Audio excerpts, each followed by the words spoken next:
The captain's voice cut through the cabin like a blade. "Ma'am, stand up. You're in the wrong seat." The words landed hard. Christmas Eve. Engines humming low. A dozen eyes flicked up, then away. No one spoke. The jet sat idling on the ramp outside Centennial Airport, snow blowing sideways under the floodlights. Inside, the cabin glowed warm and amber, leather seats breathing out heat, the smell of polished wood and jet fuel faintly mixing in the air. Evelyn Carter did not move. She rested her gloved hands on the armrests, steady, fingers relaxed, as if the command had not been directed at her at all. She was 63. Her hair was silver at the temples, pulled back clean. No jewelry, no assistant. A charcoal coat folded beside her, boots planted square on the carpet. She looked like a woman who had lived long enough to know when silence was stronger than argument.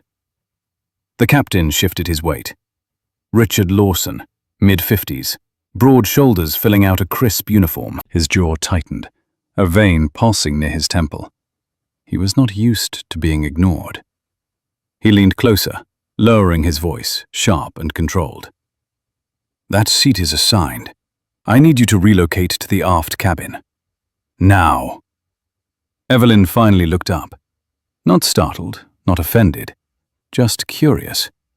Her eyes were dark and calm, taking him in the way a chess player studies a board mid-game.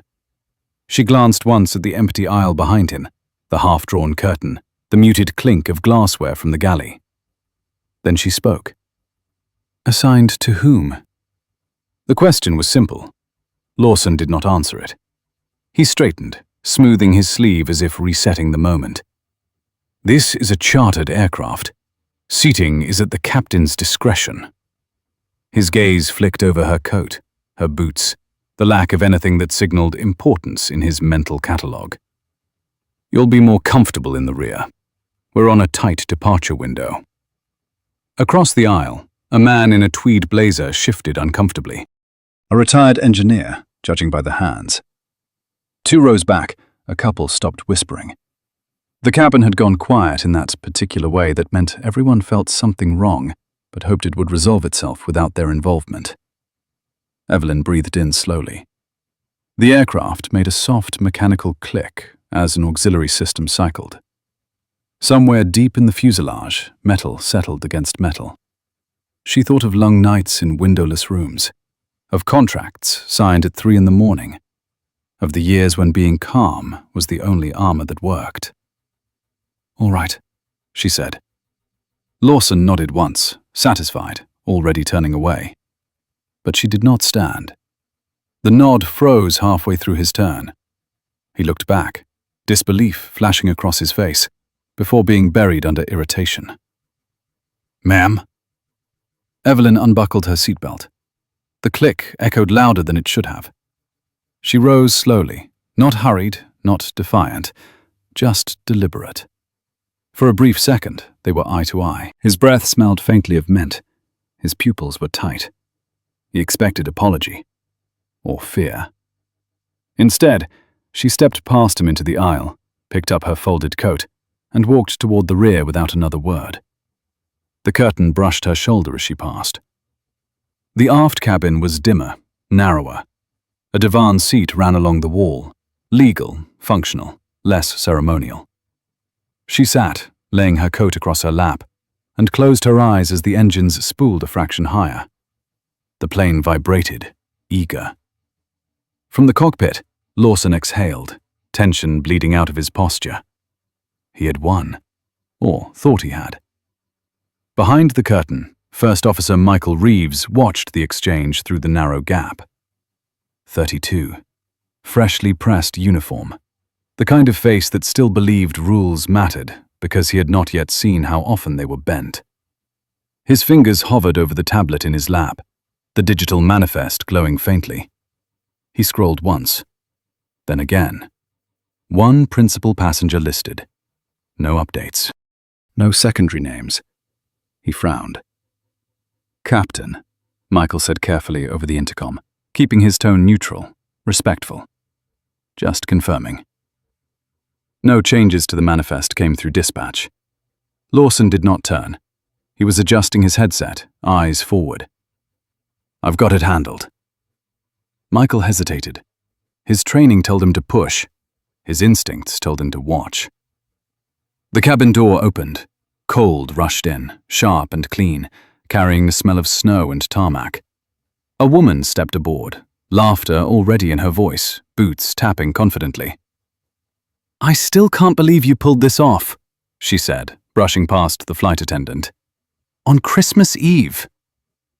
Linda Parker, late 40s, well-dressed, perfect hair. She moved like someone accustomed to being accommodated. Her eyes swept the cabin, landed briefly on the front seats, then drifted away, uninterested. Lawson's entire demeanor changed. Shoulders loosened, smile bloomed. He took her coat, kissed her cheek. "Told you I'd take care of it." Linda glanced toward the back, noticing the drawn curtain. "We alone?" "For all practical purposes," he said. "Let's get out of this weather." Behind the curtain, Evelyn listened. She did not look. She did not need to. Michael watched Linda settle into the forward cabin, saw Lawson's hand linger on her shoulder a beat too long. He looked back down at the manifest. His jaw set.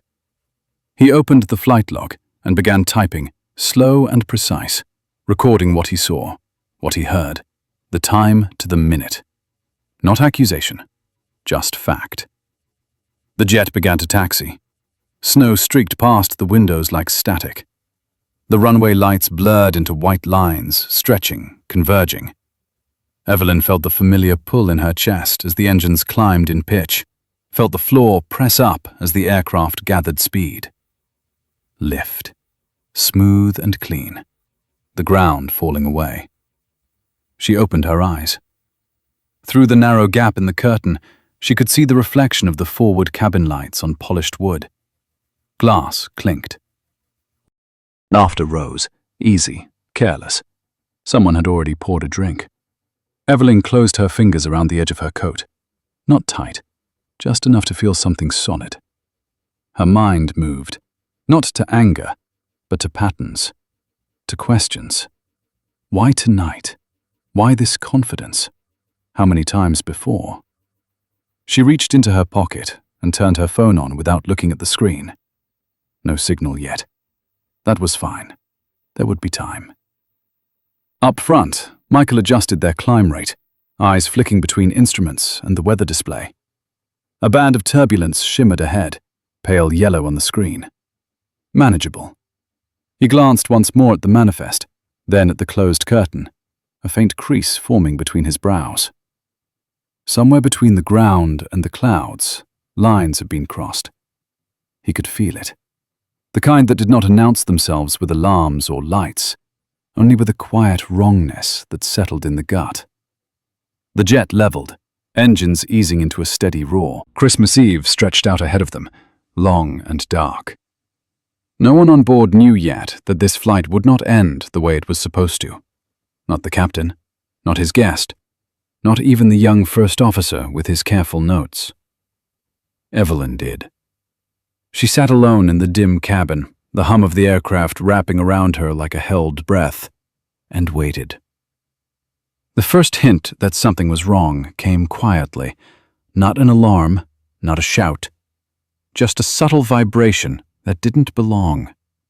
Evelyn felt it through the divan before she heard it, a faint tremor under the steady hum, like a glass rattling on a table miles away.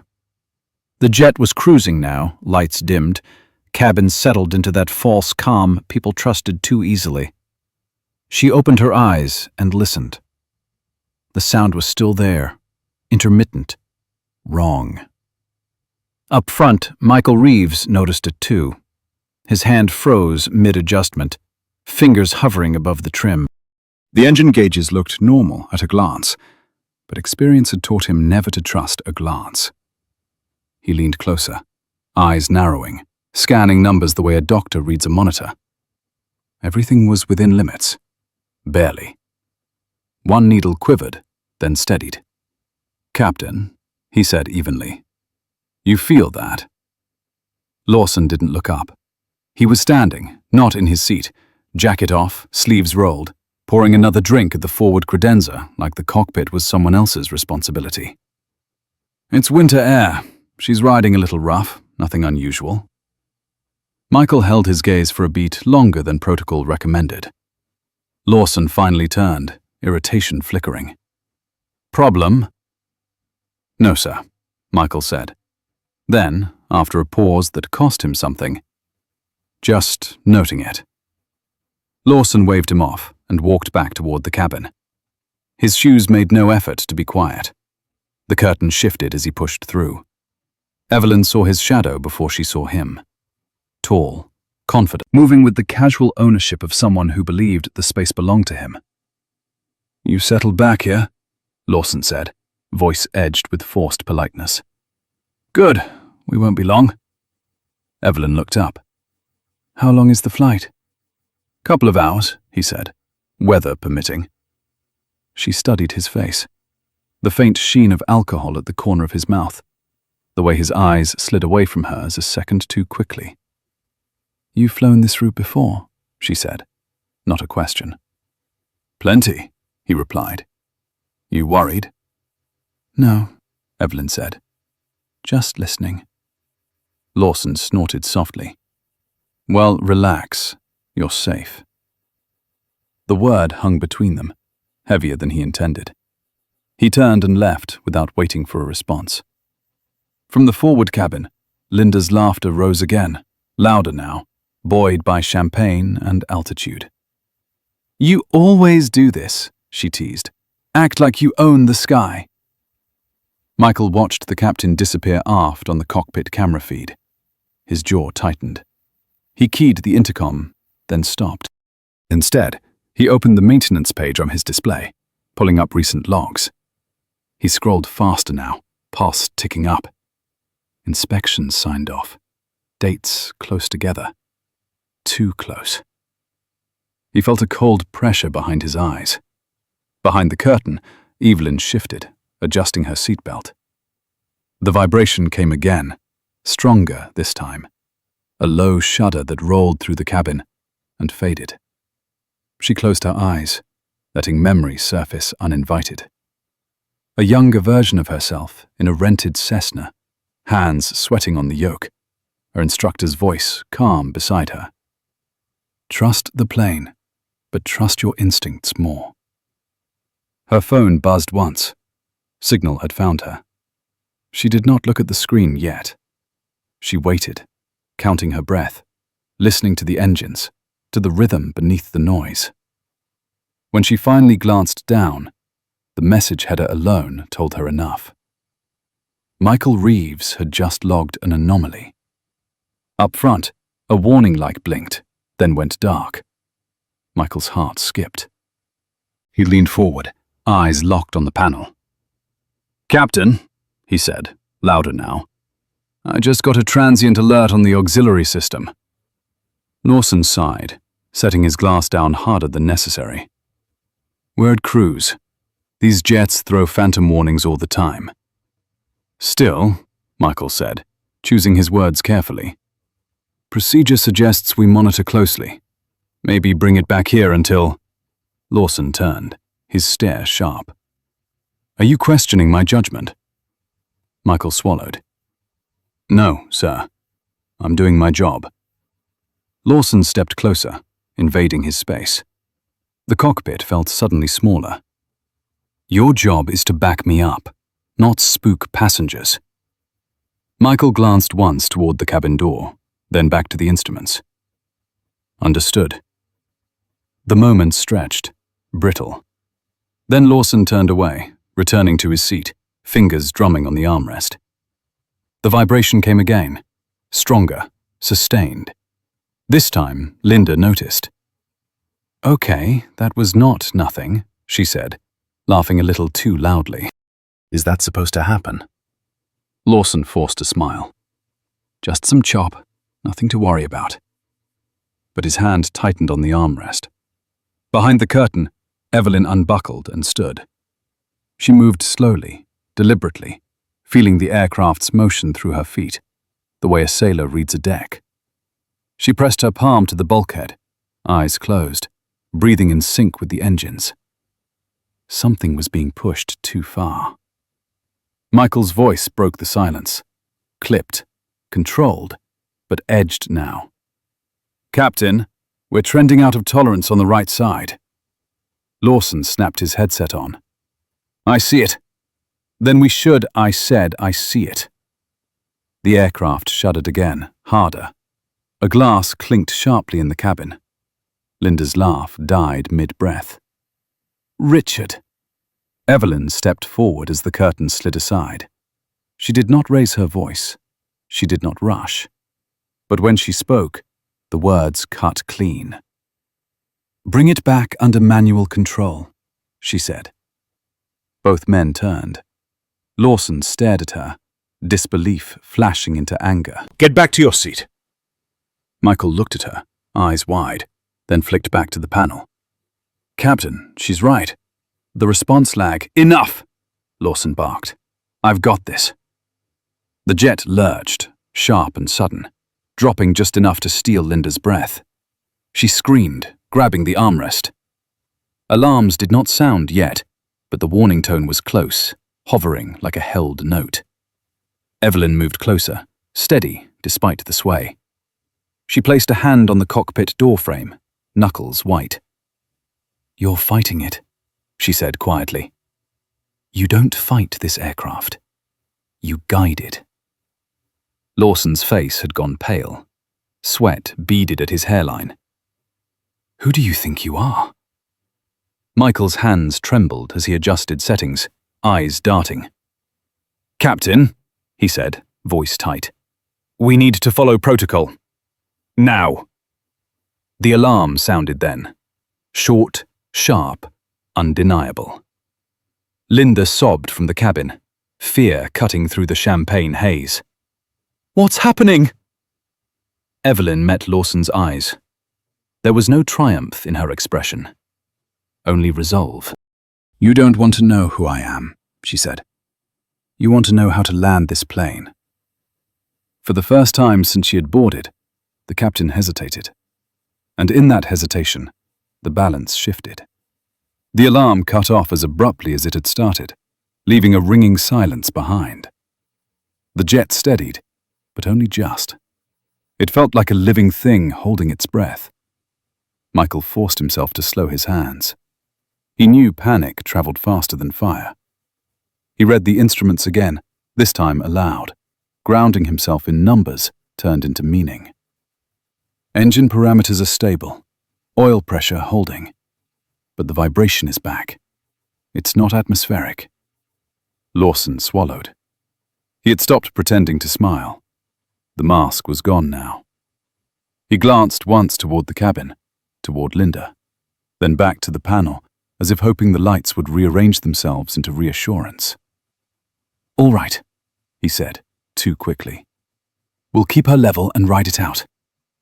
Evelyn did not move from the doorway. She watched his shoulders, the tension pulling them upward, the way his breathing had shortened. Fear made people small. Experience made them precise. "Riding it out is not a plan," she said. Her voice was low, steady, carrying authority without volume. "You're past the point where ignoring it helps." Lawson snapped his head toward her. "You are not part of this crew." Michael spoke before he could stop himself. "Captain, the maintenance history." He cut himself off, jaw tightening, then pushed on. "There are gaps, short intervals between sign-offs. That doesn't happen unless someone's rushing." Lawson stared at him, incredulous. "You went into the logs?" "I did," Michael said, "because something felt off. And now it is." The aircraft shuddered again, longer this time, a deep vibration that rolled through the frame. Somewhere aft, a panel rattled. Linda cried out. No words, just sound, raw and frightened. Evelyn stepped fully into the cockpit. She did not ask permission. She placed herself just behind Michael's shoulder, careful not to touch anything, her presence a weight rather than an intrusion. You've been pushing the inspection windows, she said, not accusing, simply stating. You've been flying on borrowed margin. Lawson's mouth opened, then closed. His eyes darted, calculating. You don't know what you're talking about. Evelyn's gaze softened, just slightly. I do. Michael glanced at her, confusion and something like hope flickering across his face. Captain, he said again, more firmly now, we need to consider diverting. The nearest suitable field is Des Moines. Runway length is adequate. Weather is clear. Lawson hesitated. The idea of diverting meant explanations, paperwork, questions. It meant eyes he could not charm and systems he could not bend. He shook his head. We're fine. We're halfway already. The vibrations surged, sharper, followed by a warning chime that did not stop this time. The panel lit up in amber, then red. Michael's heart hammered. That's it, he said. We're done debating. Linda's scream pierced through the cockpit door. Richard, do something! Lawson lunged for the controls, his movements jerky now, driven by adrenaline rather than training. The jet dipped, nose dropping just enough to make gravity suddenly feel heavier. Glass shattered somewhere behind them. Evelyn reached out, not to the controls, but to Lawson's arm. Her grip was firm, grounding. Listen to him, she said. You are not losing control because you are weak. You are losing it because you are stubborn. For a split second, Lawson looked at her as if seeing her for the first time. Not the coat, not the age, not the skin. The calm, the clarity, the refusal to panic. What do you want? He demanded, voice cracking. I want you to land this aircraft, Evelyn said, and I want you to do it alive. Michael was already moving, fingers flying, voice steady as he called out steps. Diverting to Des Moines, initiating descent. Manual control engaged. Lawson did not stop him. The jet banked, slow and heavy, turning away from its original path. The engines roared, then settled into a strained growl. Outside, the sky was black and endless, clouds like bruises. Linda sobbed openly now, clutching the seat, makeup streaking down her face. You said this was safe, she whispered. No one answered her. Minutes stretched. Each second felt deliberate, counted. Sweat ran down Lawson's back, soaking into his shirt. His hands shook, but he kept them on the yoke, following Michael's call-outs, letting himself be guided for the first time in years. Evelyn stood braced against the frame, one hand gripping the edge, the other tucked into her coat pocket. Her phone vibrated again. She did not look. Not yet. This moment required all of her attention. The warning lights eased from red to amber. The vibration lessened, not gone, but contained. Michael let out a breath he hadn't realized he was holding. We've got her, he said quietly. For now. Lawson slumped back, exhaustion crashing over him. He rubbed his face with both hands. When he looked up again, his eyes were wet. I never meant, Evelyn cut him off, not unkindly. Intent doesn't matter at altitude. The runway lights appeared ahead, a thin line of white in the dark. The jet descended, the ground rushing up faster than Linda could comprehend. She squeezed her eyes shut, whispering prayers she hadn't spoken in years. The landing was hard but controlled. Tires screamed. The aircraft shuddered, then slowed, then finally rolled to a stop. Silence fell, broken only by breathing. Heavy, uneven. Michael leaned back, closing his eyes for one long second before opening them again. We're down, he said. Everyone's alive. Lawson stared straight ahead, hollow. He did not celebrate. He did not move. Evelyn stepped back, giving the cockpit space. She turned toward the cabin, toward Linda, who looked up at her with red-rimmed eyes and something like shame. Evelyn met her gaze, then looked away. Outside, lights approached, flashing against the windows. Emergency vehicles, officials, systems waking up to what had nearly happened. Evelyn finally pulled her phone from her pocket and checked the messages waiting there.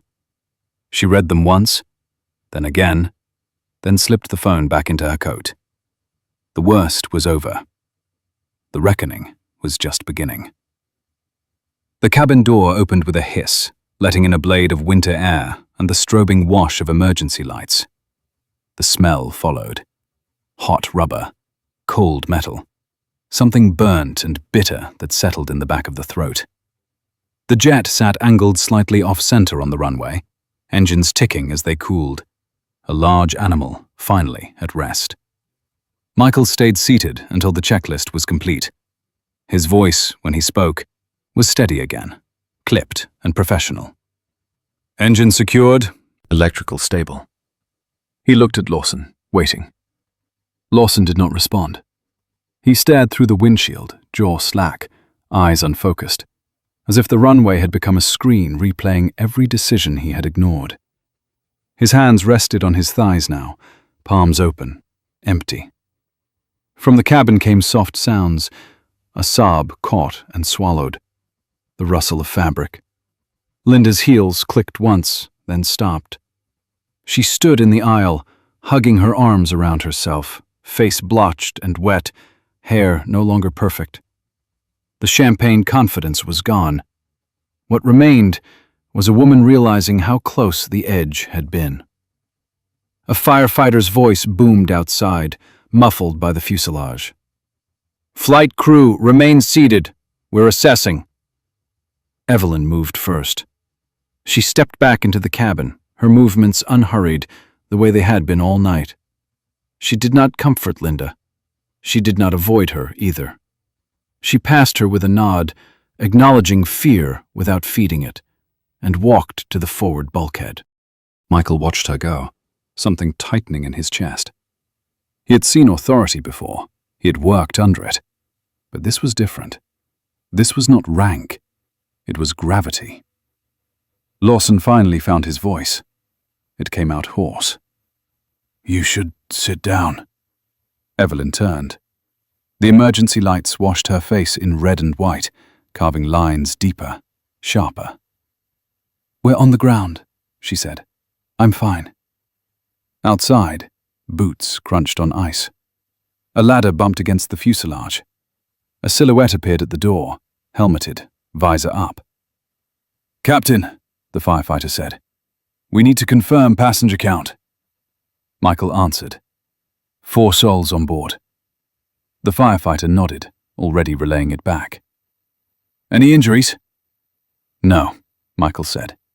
He paused, then added, "Thanks to procedure." The firefighter's eyes flicked briefly to Lawson, then away. Linda sank into a seat, hands shaking. "I thought we were going to die," she whispered, not to anyone in particular. The words hung there, fragile and true. Lawson closed his eyes. When he opened them again, they were bloodshot. "I handled it," he said, the old reflex kicking in. "I brought her down." Michael turned to him slowly. "You followed," he said. Not loud, not confrontational, just honest. And that's why we're alive. The truth landed harder than any accusation. Footsteps approached again, heavier now. A man in a dark coat climbed the stairs, badge clipped at his waist, eyes already taking everything in. He introduced himself, voice calm, practiced. Federal Aviation Administration. He asked routine questions, names, roles, conditions. Michael answered cleanly. Linda answered shakily. Lawson answered with forced confidence that thinned with every follow-up. When the inspector's gaze settled on Evelyn, he hesitated. "And you, Mom?" Evelyn met his eyes. Evelyn Carter. The name did nothing for him. Not yet. He nodded, made a note, moved on. Outside, more vehicles arrived. Airport operations, local police. The runway was being closed. A process unfolding, methodical and relentless. Michael felt a vibration in his pocket. His phone. He glanced at it, then at Evelyn, then back at the screen. A message from dispatch. Short, formal. A request to preserve all logs and recordings pending review. His stomach tightened. Linda watched the activity through the window, realization dawning. Are we in trouble? Lawson straightened. This is routine, he said quickly. Precautionary. I'll handle it. Evelyn spoke, her voice cutting through his. You should stop promising things you can't control. He turned on her, anger flaring, raw now that fear had burned everything else away.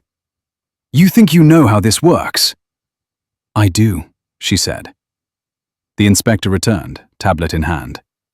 Captain Lawson, we're going to need you to step off the aircraft for a debrief. Lawson nodded, already smoothing his jacket, reaching for the familiar armor of professionalism. As he passed Evelyn, he leaned in, lowering his voice. You got scared. That's all this is. Evelyn did not move. No, she said. This is what happens when fear meets consequence. Michael watched Lawson descend the stairs, watched his shoulders stiffen as he spoke to the officials below.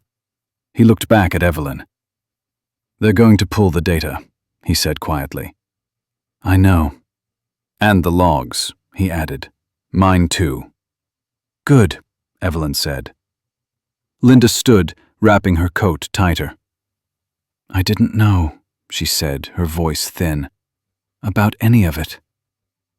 Evelyn looked at her then, really looked.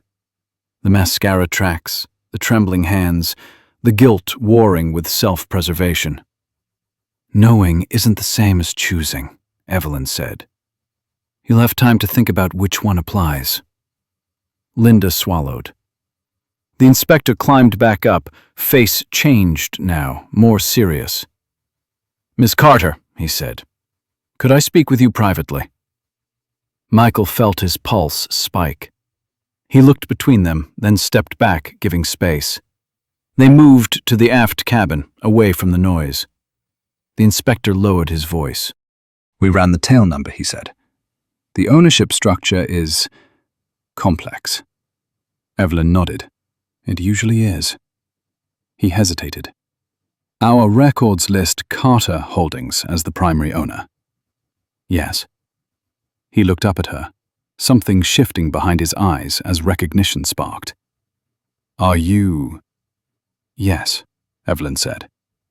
The inspector exhaled slowly. Then we're going to need to adjust how we proceed. Evelyn's expression did not change. No, she said. You're going to proceed exactly the same. By the book. A pause. Then the inspector nodded. Understood. Back in the cockpit, Michael stared out at the runway, lights reflecting off the snow like a field of broken stars. He felt older than he had an hour ago. He felt steadier, too. Behind him, Linda sat alone, staring at her hands, the night finally catching up. Outside, Lawson stood surrounded by officials, his voice rising, then falling, his confidence eroding in real time. And Evelyn Carter, the woman who had been told to move seats on Christmas Eve, stood quietly in the dim cabin of her own aircraft, watching the system she trusted begin to turn. They moved her to a quiet room off the runway, a narrow space with beige walls, a coffee machine humming in the corner, and a single window fogged with frost. The kind of room meant for waiting, not for comfort. Evelyn sat with her coat still on, hands folded, posture straight. She had learned long ago that rooms like this revealed more about people than courtrooms ever did. The inspector returned with another man, older, heavier, wearing the calm confidence of someone who had survived many long nights in government service. He introduced himself slowly, deliberately, as if the name itself carried weight. He asked permission to record. Evelyn nodded once. Outside the glass, She could see Richard Lawson pacing. His movements were sharp, restless. Every few seconds he looked toward the door, as if expecting rescue or forgiveness. Inside, the questions began, not accusations, not yet. Timelines, procedures, who said what, who moved where. Evelyn answered precisely, without embellishment. She described the seat change, the absence of manifest updates, the casual way authority had been assumed. She did not raise her voice. She did not lower it either. The older man listened with his head slightly tilted, fingers steepled. "You chose not to identify yourself," he said carefully. "Yes." "Why?" Evelyn took a moment. She glanced at the window, at the snow still falling, steady and indifferent. "Because when people think they are unobserved, they show you who they really are," she said. "And because systems only change when they fail in plain sight." The man nodded slowly. He had heard answers like this before, rarely from people who could afford to avoid the consequences. In the cockpit, Michael Reeves sat alone now, headset off, hands resting on his knees. The adrenaline had drained, leaving a hollow fatigue behind. An FAA technician worked quietly behind him, downloading data, sealing components, labeling evidence with practiced efficiency. Michael watched every movement, his mind replaying the flight second by second. The moment he had hesitated, the moment he had spoken up, he knew which ones would matter. A woman from airport operations approached him, clipboard tucked under her arm. "You did the right thing," she said softly. It was not official. It was not recorded. It mattered anyway. Michael nodded, unsure how to respond. He had joined aviation because he believed in standards. Tonight, he had learned how fragile they could be when comfort replaced discipline. Linda Parker sat on a metal bench near the hangar, wrapped in a borrowed blanket. Her phone buzzed constantly in her hand, messages stacking up faster than she could read them. She did not open them. She stared at the concrete floor instead. The image of the runway lights burned into her mind. She replayed her laughter, the drinks, the way she had not asked questions because answers might have cost her something. A uniformed officer knelt in front of her. His voice was gentle but firm. "Ma'am, we're going to need a statement." Linda looked up, eyes glassy. "Am I in trouble?" "That depends," he said, "on what you knew and when." She swallowed hard. Back in the small room, the older inspector closed his notebook. "There will be a formal inquiry," he said. "This will not resolve quickly." "I know," Evelyn replied. He studied her for a long moment. "Most people in your position push for quiet settlements, lawyers, private resolutions." Evelyn's lips curved, just barely. "Most people in my position are tired of watching the same mistakes repeat." The door opened, and a woman in a dark coat stepped in, her hair pulled back tight, eyes sharp. She introduced herself as counsel retained by the charter management company. Her apology came quickly, polished and practiced. Oversight failures, isolated incident, commitment to review. Evelyn listened without interrupting. When the woman finished, Evelyn spoke. "Your company placed convenience above compliance," she said. "You trusted appearance over process. That is not an isolated incident. That is a culture." The lawyer stiffened. "We will cooperate fully," she said. "You will," Evelyn replied. "And you will change how you operate. Or you will not operate at all." Outside, Richard Lawson raised his voice. It cracked, then rose again. The officials around him did not react. They waited. Silence was doing the work now. Michael watched as Richard was escorted farther down the ramp, away from the aircraft. Not in handcuffs, not yet. But the distance mattered. The separation was real. The older inspector stood, gathering his papers. "For what it's worth," he said, "what you did tonight likely saved lives beyond this aircraft." Evelyn rose as well. "Then make sure it counts," she said. As they walked her back toward the plane, the cold bit through her coat. The jet loomed ahead, lights dimmed now, stripped of its earlier warmth. She paused at the bottom of the stairs and looked up at it, not with affection, with assessment, like any asset that had revealed a flaw. Michael joined her, hands shoved into his pockets. "Ms. Carter," he said, then stopped, unsure how to finish. She turned to him. "You did your job," she said, "when it mattered." He nodded, throat tight. "Thank you." Linda watched them from a distance. She saw the way people deferred, the way the night bent subtly around Evelyn without resistance. Understanding settled in, heavy and undeniable. Sirens faded, engines shut down, paperwork multiplied. Christmas Eve stretched on, quieter now, the storm easing into a soft fall. Somewhere beyond the runway, families gathered, unaware of how close this night had come to ending differently. Evelyn climbed the stairs one last time and stepped into the cabin. She stood alone in the aisle where she had first been told to move. The seat sat empty, untouched, waiting. She did not sit. She turned off the lights and walked back out into the cold, leaving the aircraft behind to the long work of truth. Dawn came slowly, grey and reluctant, the kind that made you question whether night had truly ended or merely thinned. Christmas morning settled over the airport in a hush. Snow pressed flat by tires and boots, the world scrubbed raw and quiet. Evelyn did not sleep. She sat in a hotel room a few miles from the runway, curtains open, watching the sky lighten inch by inch. The room smelled faintly of detergent and old carpet. A cup of coffee had gone cold on the table beside her. She had not touched it. Her phone lay face down, vibrating occasionally with updates she already understood before reading. At 6:15 in the morning, there was a knock. She opened the door to find Michael Reeves standing there, coat buttoned to his throat, eyes rimmed red but steady. He looked like a man who had aged several years overnight.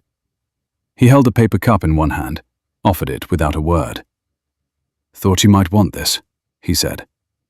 She took it. "Thank you." They stood there a moment, neither quite sure where to put themselves.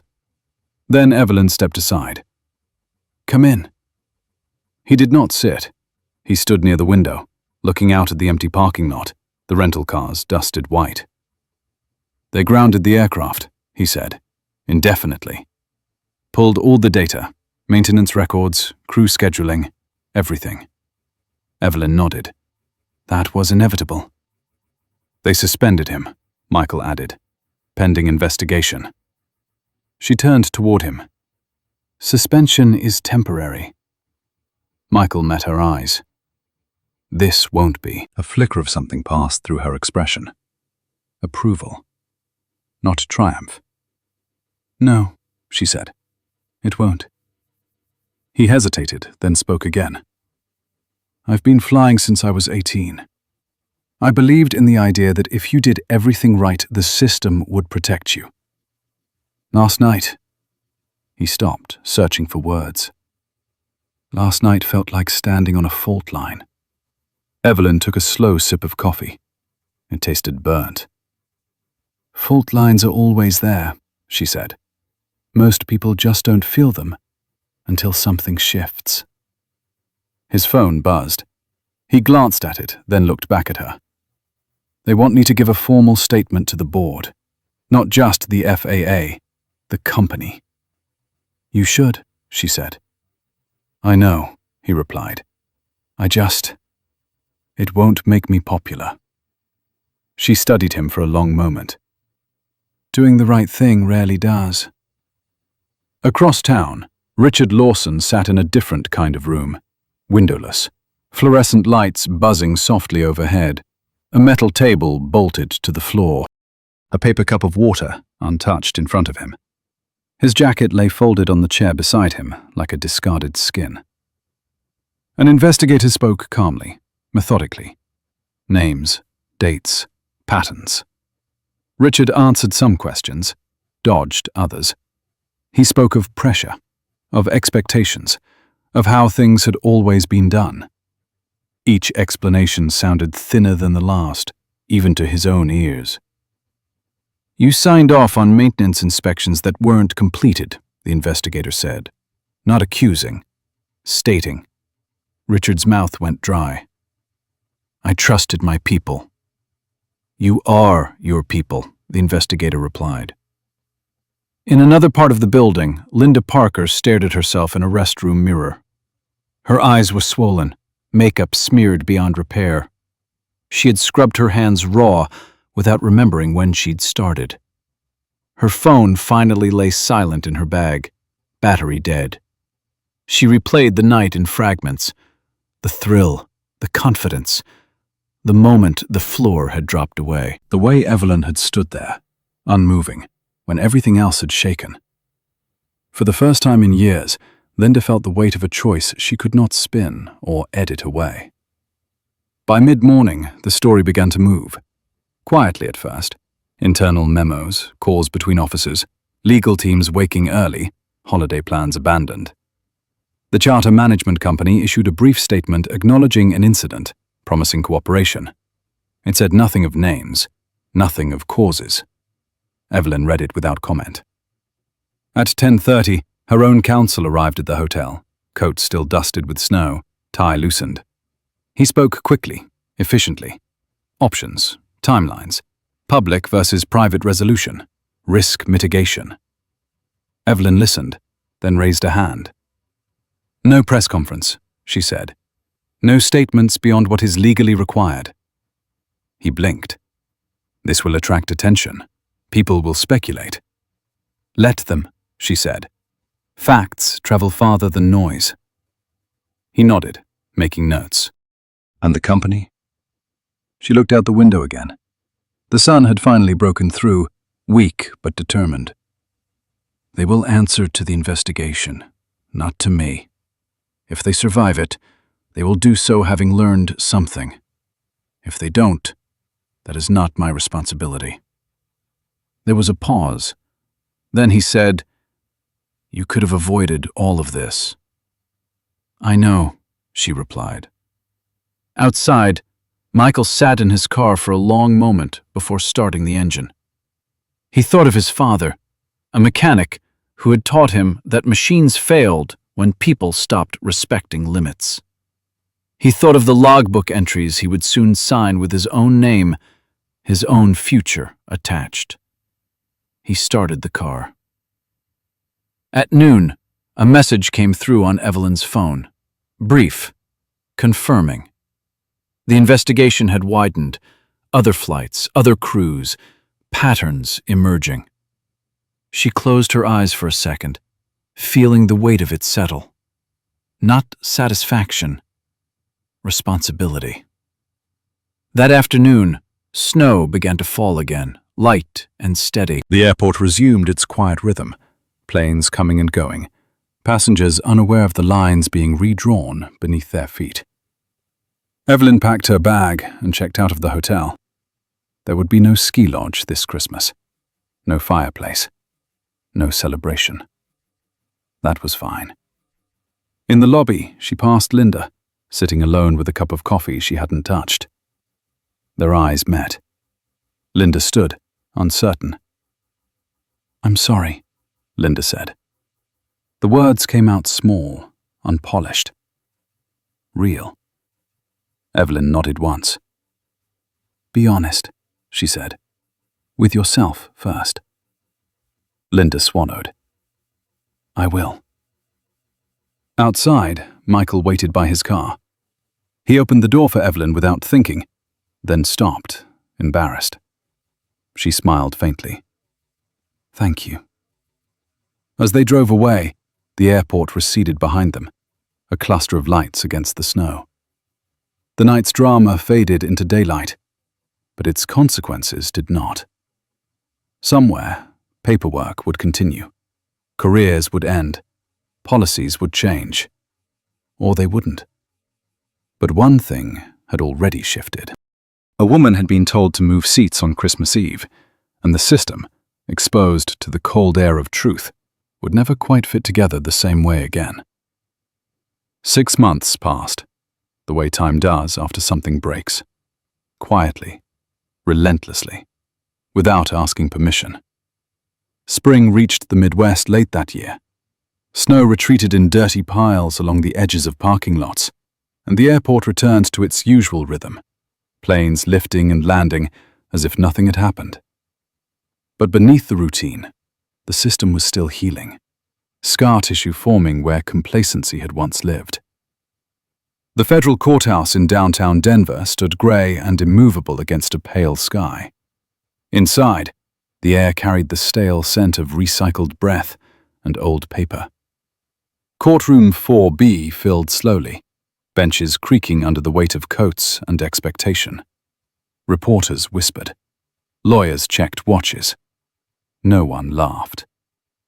Evelyn Carter sat in the second row, hands folded in her lap, posture straight. She wore a navy suit, simple, precise. No jewelry, no entourage. Her hair was pulled back the same way it had been on the night of the flight. She had learned that consistency unsettled people more than displays of power ever could. Across the room, Richard Lawson sat at the defense table. He looked smaller now. Not thinner exactly, but diminished, as if the uniform had been carrying him all along and its absence had left him exposed. His shoulders slumped. His eyes darted to the gallery, then away. He did not look at Evelyn. Michael Reeves entered quietly and took a seat near the aisle, hands clasped, back straight. He wore a plain jacket, no insignia. He was not here as a hero. He was here as a witness. The difference mattered.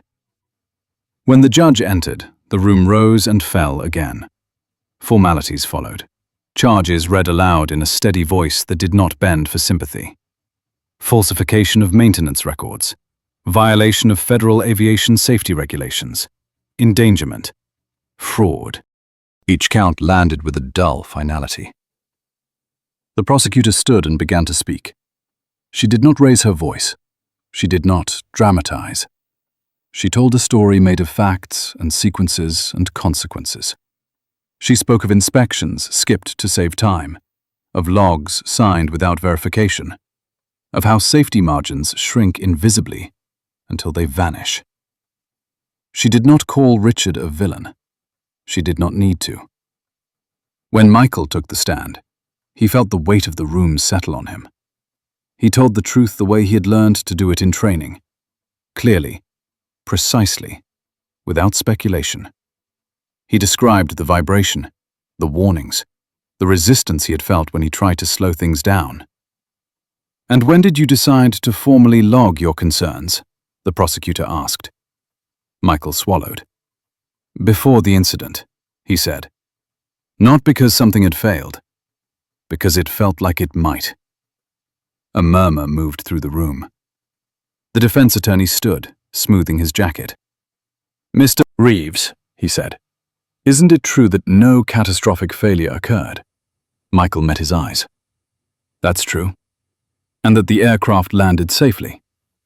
"Yes, thanks to the captain's actions." Michael paused. The silence stretched. "Thanks to procedure," he said, "and to the fact that we stopped pushing past limits." The attorney's smile tightened. When Evelyn was called, the room leaned forward without realizing it. She walked to the stand with the same measured pace she had used stepping down the aircraft stairs months earlier.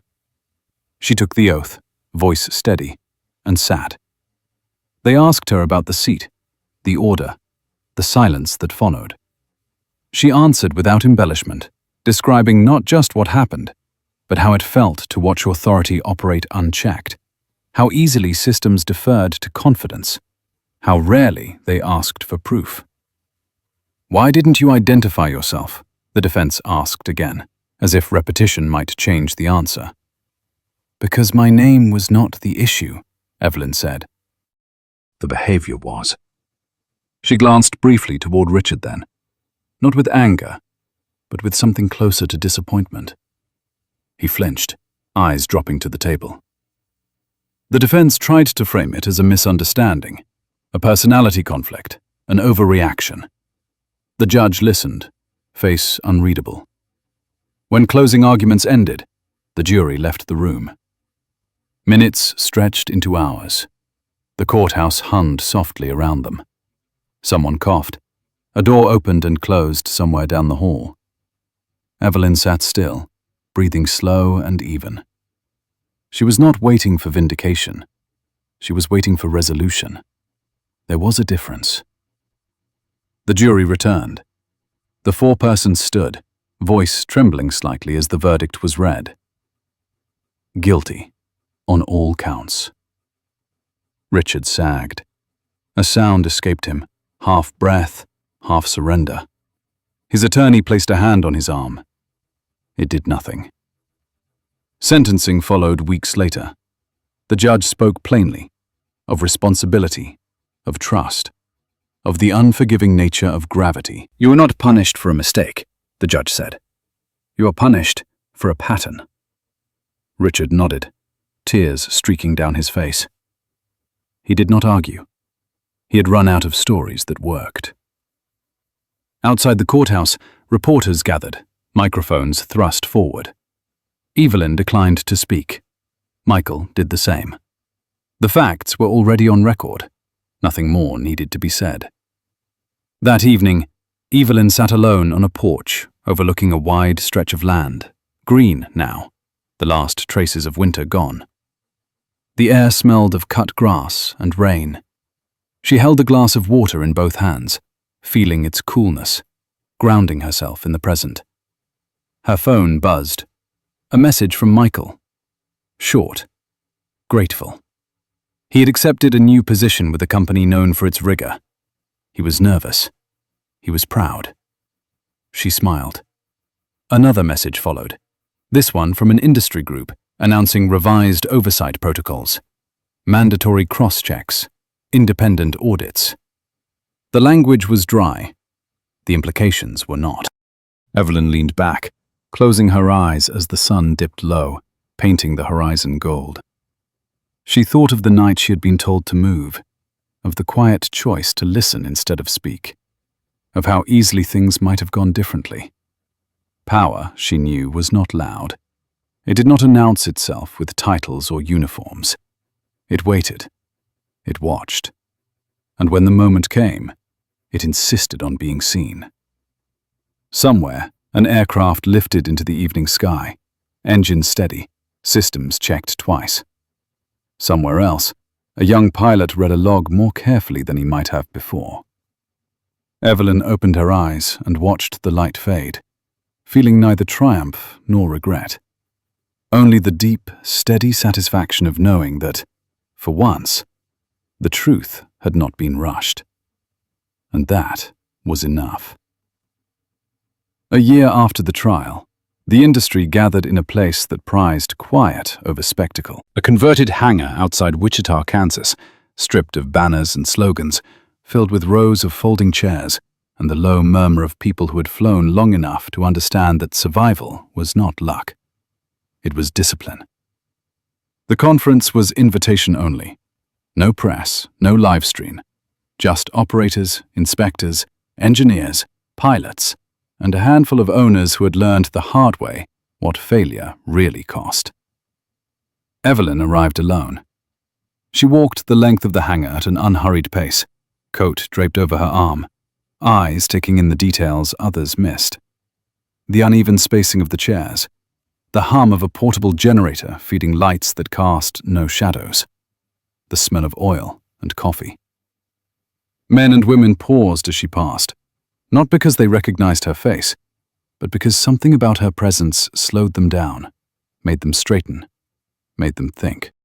Michael Reeves stood near the back, reviewing notes on a tablet, jaw set with the same quiet focus he had carried since that night.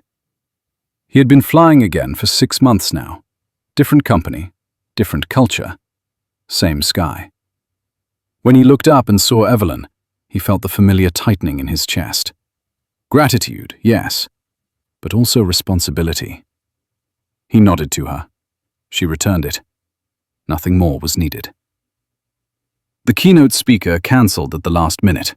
A logistical hiccup, the organizer announced, voice thin with apology. Murmurs rippled. Schedules shifted. People checked watches. Evelyn raised a hand. It was not dramatic. It was not rehearsed. The room settled anyway. "If you'd like," she said, voice calm, carrying without effort, "I can speak."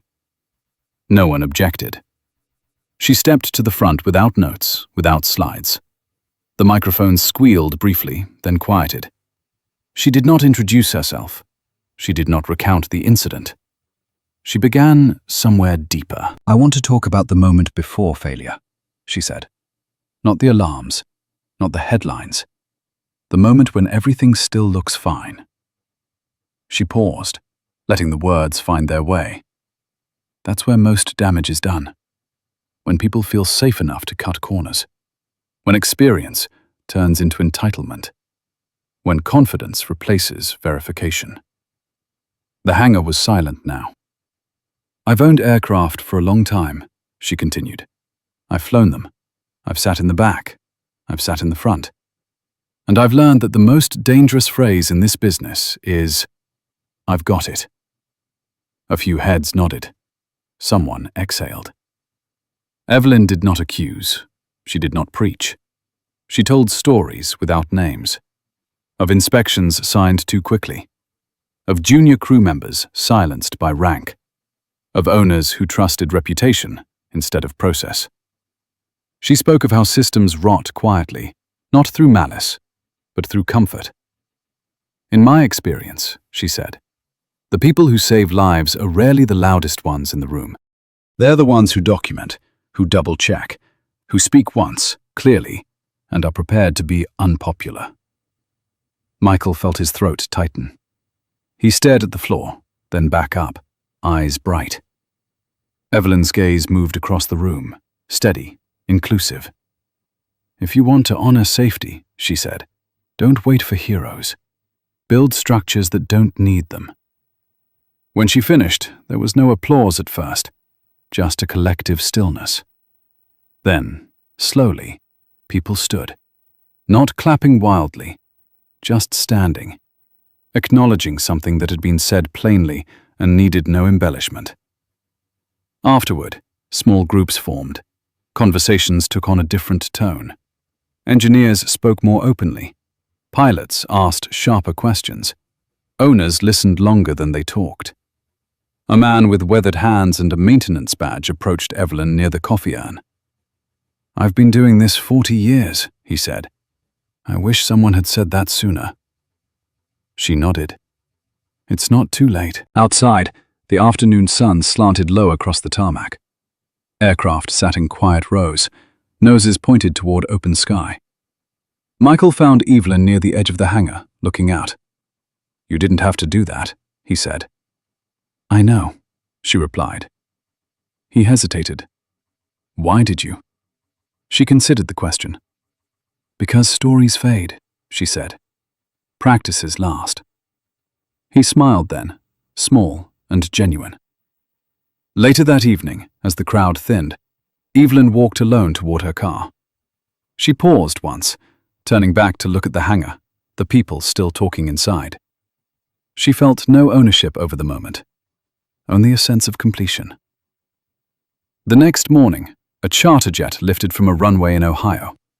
On board, a junior first officer questioned a checklist item that didn't look right. The captain frowned, then looked again. They delayed departure by 15 minutes. No one complained. In California, a board meeting ran long as an owner insisted on reviewing a safety audit line by line. In Florida, a maintenance supervisor refused to sign off until a part was replaced, despite pressure to release the aircraft. Small things. Quiet things. The kind that never made headlines. Evelyn spent the following weeks at home, tending to neglected details, sorting files, returning calls she had postponed, walking long paths through land that did not ask anything of her. She thought less about the night on the plane and more about the years ahead, about what it meant to leave systems better than you found them. One afternoon, she received a letter in the mail, handwritten. The paper was cheap, the handwriting unsteady. It was from Richard. He did not ask for forgiveness. He did not defend himself. He wrote about time, about silence, about realizing how often he had mistaken authority for worth. He wrote about learning, too late, that respect was not something you could demand from a uniform. Evelyn read the letter once, then again. She folded it carefully and placed it in a drawer, not as a trophy, not as a reminder, but as a record. That evening, she sat on her porch as the light faded, the same way she had months before. The air was warm, crickets hummed. Somewhere in the distance, an aircraft passed overhead, its sound steady, controlled. Evelyn closed her eyes and listened until it was gone, not because she feared it, because she understood it. And that, she knew, was the difference. The story should have ended there. That was what everyone assumed. The verdict had been delivered, policies had been rewritten, panels had convened and dispersed. Evelyn Carter's name drifted through industry conversations like a reference point, then slowly receded. Life, as it always does, moved forward. But systems do not fail in isolation, and they rarely heal in isolation either. 9 months after the conference in Wichita, a call came in just after dusk. Evelyn was in her study, surrounded by quiet, reviewing a land use report she had been meaning to read for weeks. The phone vibrated, once, twice. An unfamiliar number. She let it ring the third time before answering. "Ms. Carter," a man said. His voice was calm, practiced. "This is Thomas Keller, Office of Aviation Oversight. I'm calling because your name keeps appearing in places it normally wouldn't." Evelyn leaned back in her chair. That usually means someone is nervous. A pause, a soft exhale. "It means we're finding patterns," Keller said. "And the people who built those patterns are starting to talk." Over the next hour, the picture sharpened. The charter company involved in her flight had not been an anomaly. It had been a node, a convenient one. Pilots trading on reputation, maintenance schedules bent to meet client demands. Inspectors discouraged from asking questions that slowed operations. Not criminal in isolation, damaging in aggregate. What unsettled Keller was not the fraud. It was the normalization. "We're seeing the same names appear across multiple reports," he said. "Different regions, different aircraft, same habits." "And you're calling me," Evelyn said, "because you think I understand how habits survive." "Yes." Evelyn did not agree to testify. She did not volunteer to lead anything. She asked for time. That night, she slept poorly. Not from fear, from recognition. In another city, Michael Reeves sat alone in a briefing room long after his shift had ended. A junior pilot across the table stared at a checklist, confused. "They said this was fine," the younger man said. "It's always been fine." Michael thought of his father again, of the first time a wrench slipped because someone had rushed. "Fine," he said quietly, "is not a measurement." The next morning, an internal memo circulated through several charter firms. No logos, no signatures, just language. Clear, cold, non-negotiable. Independent audits would no longer be optional. Crew members could bypass internal chains to report safety concerns directly.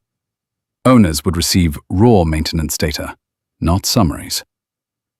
The memo did not mention Evelyn Carter, but everyone knew. Resistance followed. Quiet at first, then louder. Some executives complained about cost, about overreach, about trust being undermined. Evelyn listened to those complaints in conference rooms and private calls. her face unreadable. "Trust isn't undermined by transparency," she said more than once. "It's replaced by it." Not everyone stayed. A handful of senior pilots resigned. Some maintenance managers left rather than adapt. A few firms folded under the pressure of scrutiny they could no longer deflect. And still, flights continued. Carefully, deliberately, with more checklists, more eyes, more pauses. One evening, Evelyn stood on the edge of a small municipal runway in Montana, watching a jet prepare for departure. The air was sharp, clean. The pilot walked the perimeter himself, hand on the fuselage, eyes on every panel. He moved slowly, respectfully. Michael stood beside her, hands in his pockets. "They grumble," he said, "but they comply." "That's how change usually sounds," Evelyn replied. A gust of wind carried the smell of fuel and pine. The jet's engines spooled up, smooth and even. No rush, no bravado, just readiness. Michael watched it lift into the darkening sky. "Do you ever wish you just said who you were that night?" Evelyn considered the question longer than he expected. "No," she said finally, "because then this would have been about me."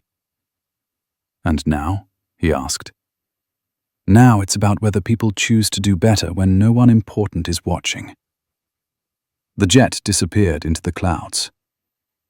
Later, alone again, Evelyn sat at her desk and opened a new folder. Inside were notes, observations, names she would never share publicly, patterns she tracked quietly, not to punish, to prevent.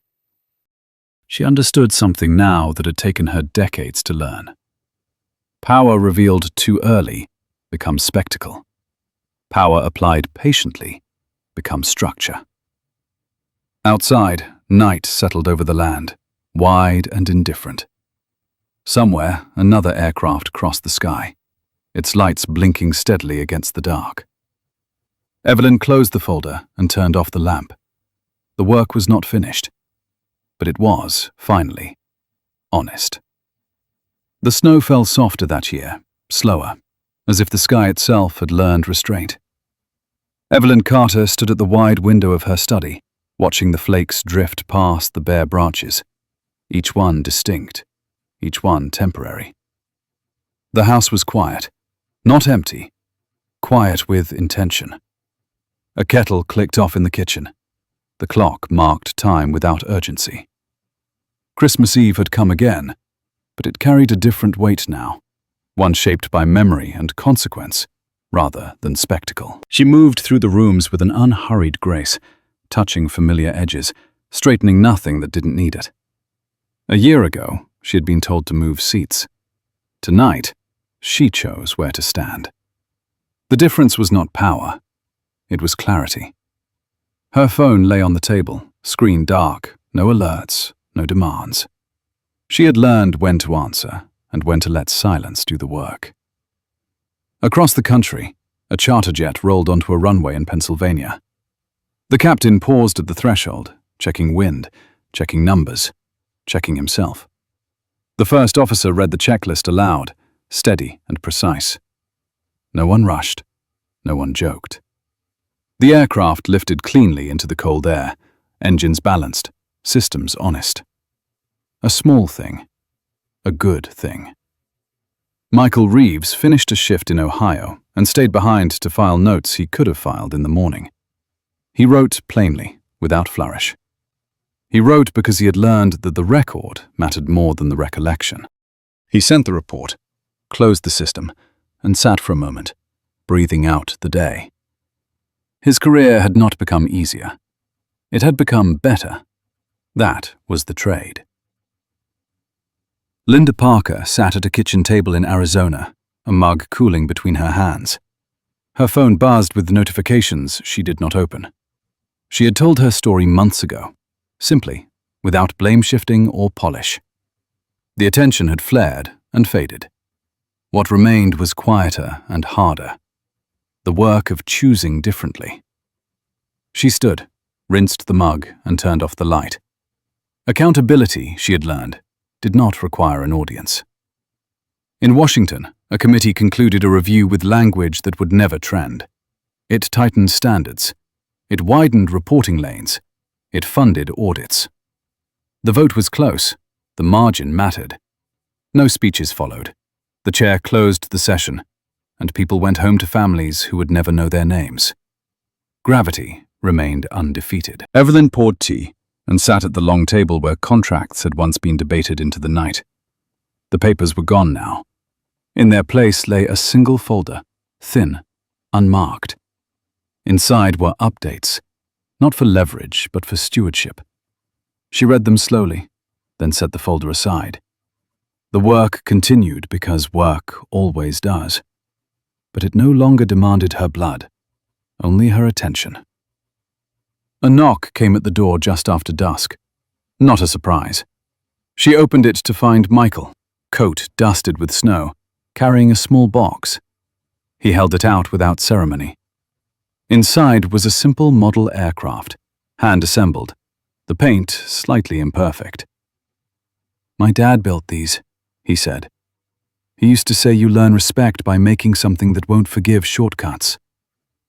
She took it, felt the weight, the care. "Thank him for me," she said. "I will," he replied. They sat by the fire, not speaking much. Outside, wind brushed the eaves. Inside, warmth settled. Michael spoke once, quietly. "People still ask about that night." Evelyn nodded. "They always will." He looked at the model in her hands. "What do you tell them?" She considered the flames. "I tell them the truth," she said. "That nothing changes when you win an argument. Things change when you change how decisions get made." Later, after he left, Evelyn returned the model to the shelf beside books that had shaped her thinking. She stood back, evaluating the balance, then turned off the lamp. The room dimmed.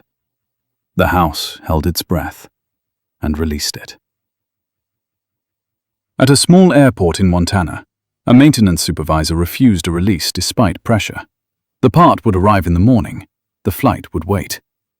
The decision would not make the news. It would make the next flight safer. That was enough.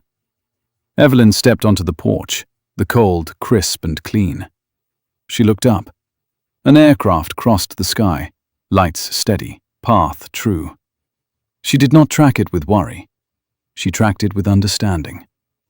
The world was larger than one flight, one night, one person, but it moved on choices made by people willing to pause.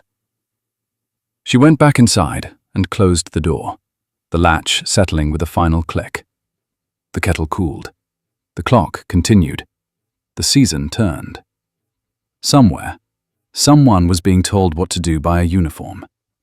Somewhere else, someone was checking a number twice.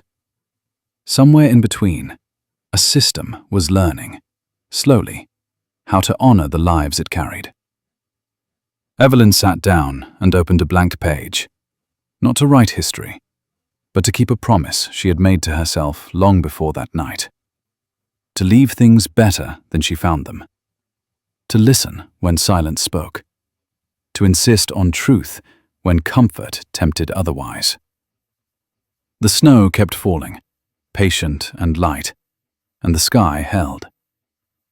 If this story resonated, like the video, subscribe to the channel, and comment with 3 words. Tell the truth.